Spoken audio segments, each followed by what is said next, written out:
guys, good day to you. And I wanted to jump on here and just talk about something real quick as far as our young boys and their emotions. I was leaving out the house this morning, just a young lady, and her son was walking down the street, and she was pretty much telling them to man up, stop acting like a girl. Many of us, especially many of us men, have heard that before. We've heard that before, and that was just a learned, just something that our parents have just learned from the world.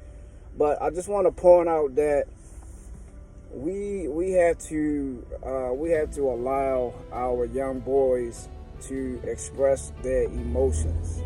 Stop telling them, to stop crying.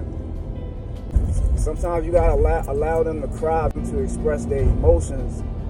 At some point, it's gonna boil over. It's gonna boil over and spill out into an area that we don't necessarily want it to spill out in.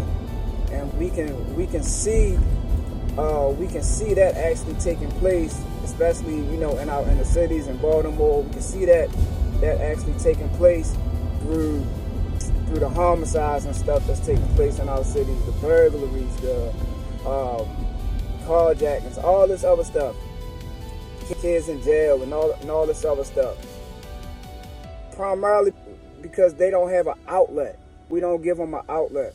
Allow them to express their emotions. Let them be able to express their emotions. Let them be able to cry.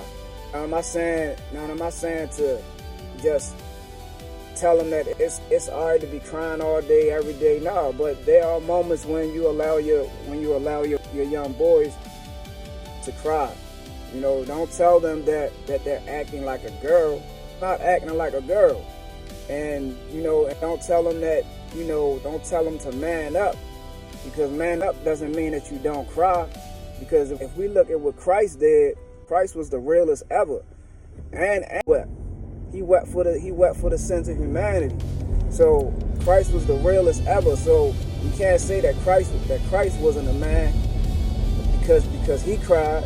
So just look at that. Allow your sons to cry. It's okay, because you'll probably in the long run save yourself money from bailing them out. You probably save yourself money from even burying them. Heartache if you allow your young boys to express their emotions. Jump on here and point that out for everybody. Have a great day.